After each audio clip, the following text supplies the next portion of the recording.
Hello, Hello. Tom. How are you? I am good, mate. How are you? I would have more complaints, but nobody listens and nobody wants to hear that shit. So, This you is know, very true. It's funny. trying to keep it positive in this in these streets these days. I have a note on the top of my thing saying, apologize for missed interview. But the funny thing is, since I did that, you guys also missed one too. So we're one each at the moment. So that's all good. When it's that means that they've canceled each other out and we Yeah, start clear. So yeah, 100%. 100%. Um, beautiful. Mate, whereabouts are you at the moment? Where am I from or where am I currently? Where are you currently? Currently, I'm in Portland, Eugene, Oregon, which is Uh, a little south of Portland.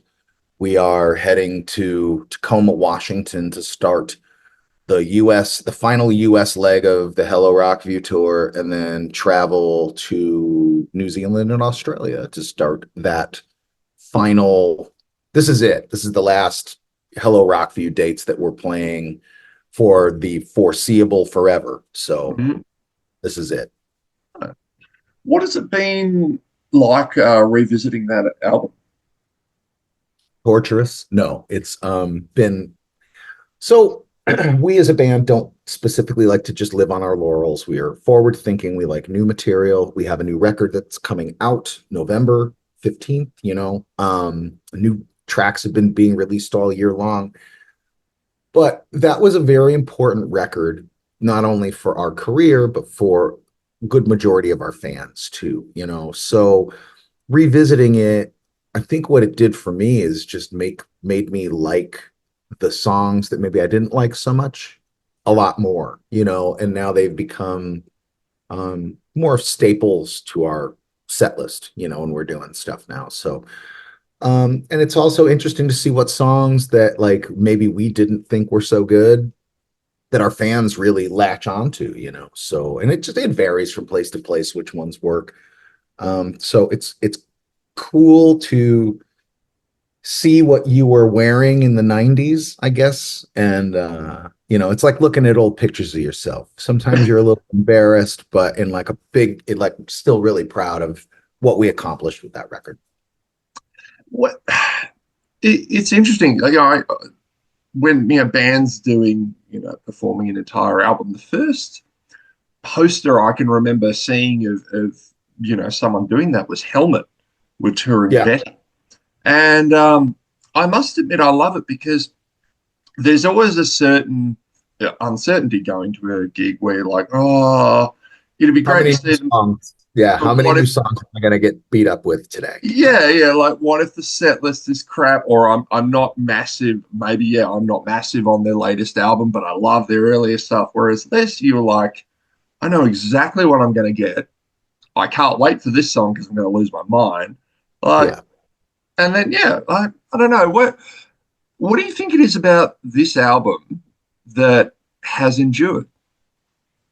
I couldn't tell you, man. I think that the songs are all really solid, and it's an interesting record for Less Than Jake because it really was written on the fly. Like, Losing Streak had come out, and then the band was on tour for pretty much 2 years straight on that record, and then just went right into the studio with Howard Benson to record it. And they didn't really have firm arrangements of songs at the time.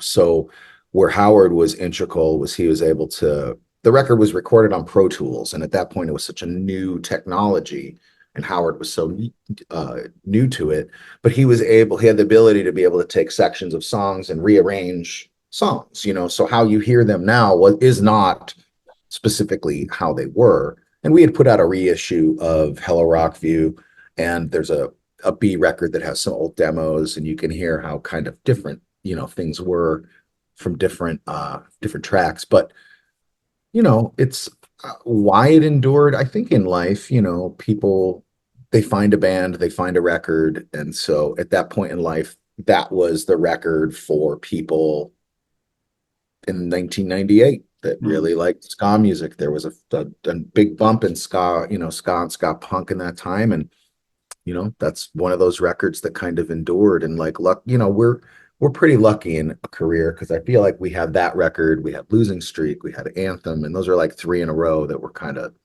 really solid and, formative records for our career now, So and like I said, I don't know why people latch onto a record. I just know why I latch onto records. It's like when you discover something, something hits you, your emotions, it speaks to you, So I guess that record spoke to a lot of people, and continues to. And so that's really the blessing in the whole thing, you know.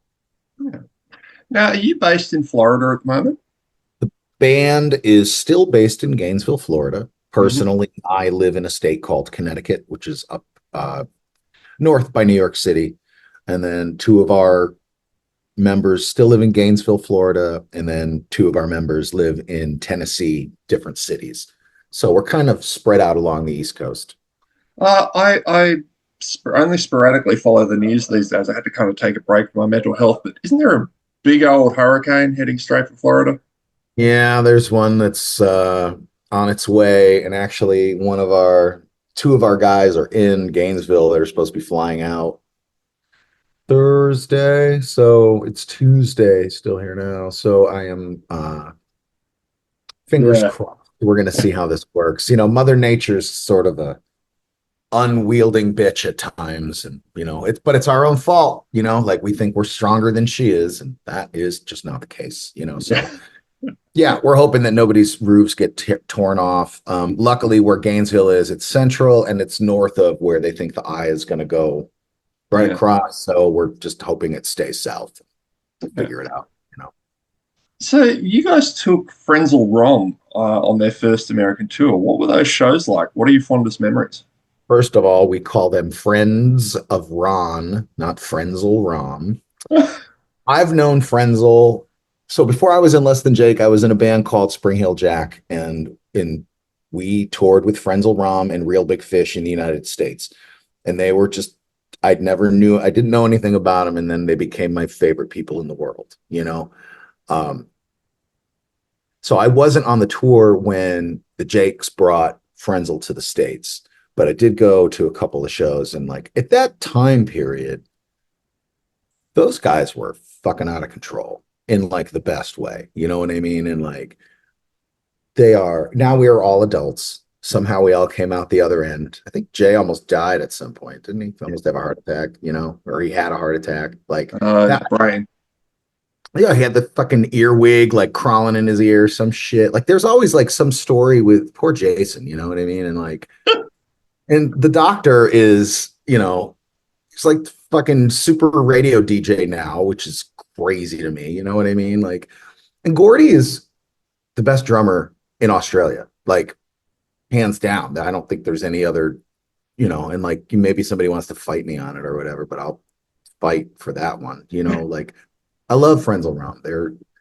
That is to me the there's no I can't think of another Australian punk band. I'm sure there's some,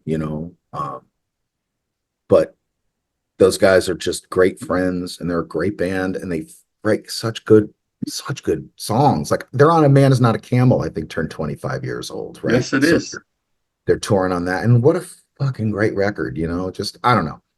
I can't say enough good things about that band, just because like I said, and again, it's like a band that I've known, we've been friends for 30 years, so Mm.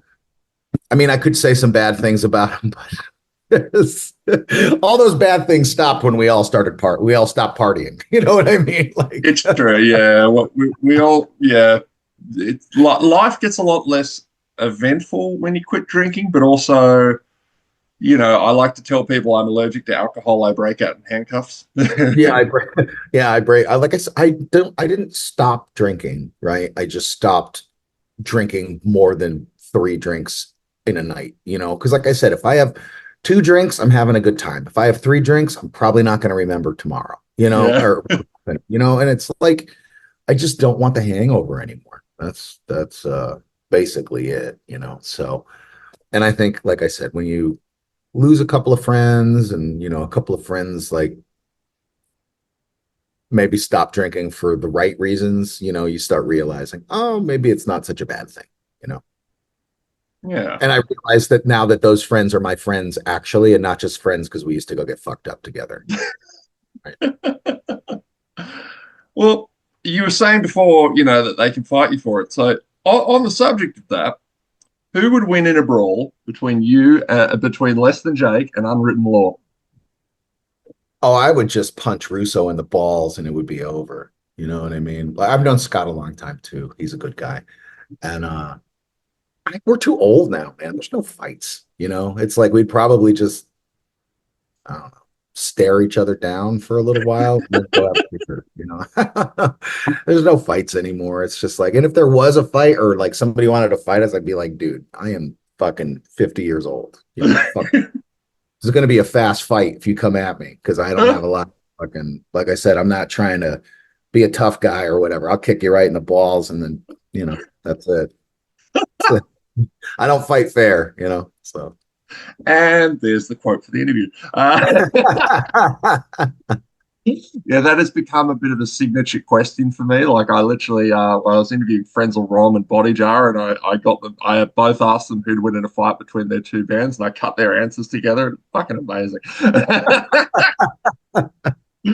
Well, people think, they're like, oh, well, ska band, those guys are a bunch of whatever. Like, dude, I wouldn't fight my singer Chris. He's crazy. Like, no fucking way. I'd run the other way. He's fucking nuts. So Right, after all these years, are you still less than Jake? Like, what's the adequate amount of Jake?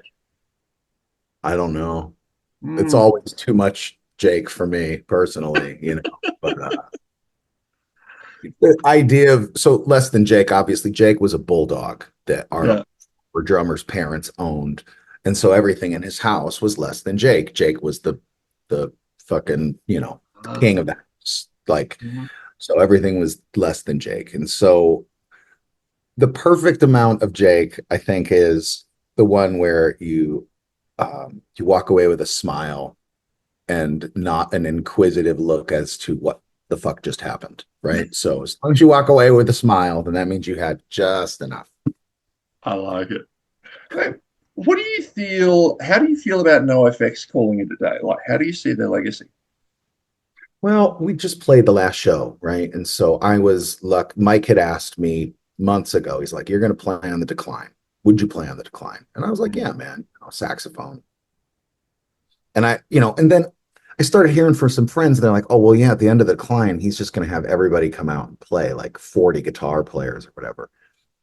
And I said to a couple of the guys on their crew, I'm like, "Well, how many horns are they going to have?" I'm like, 40. That's a lot of fucking people. And there was like, you know, talk that the fire marshal was going to shut the show down if there was more than 200 people on the stage. And I was just like, I don't want to deal with the chaos or whatever. And then finally I was like, well, fuck it. I'm going to go up there and do it.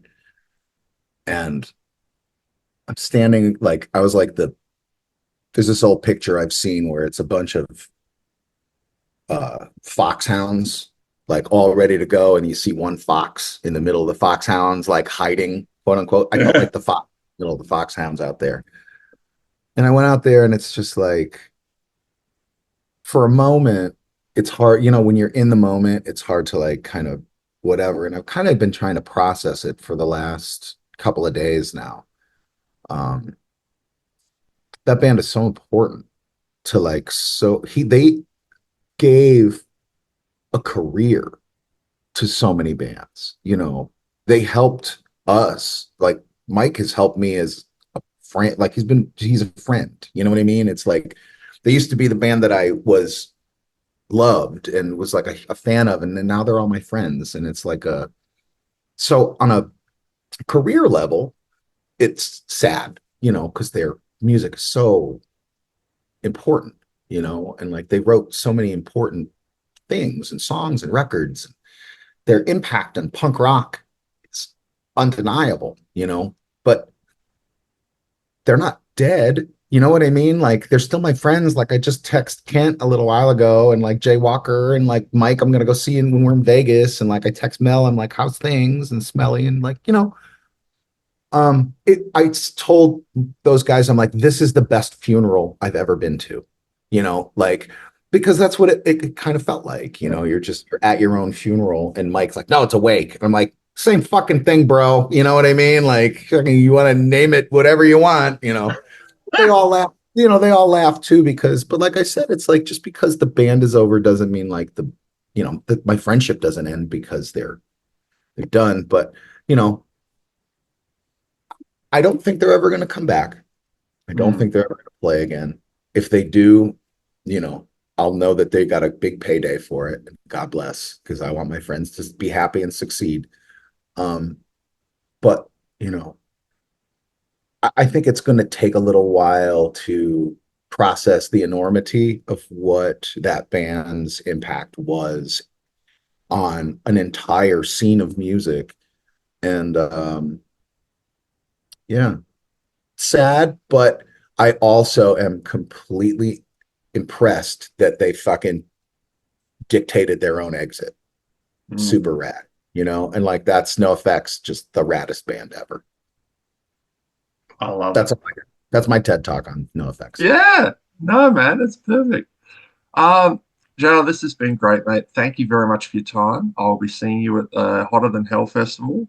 Um, Which one are you going to be at, Tom? I'll be at wherever the Queensland one is. I'm going to try and Oh, get. okay.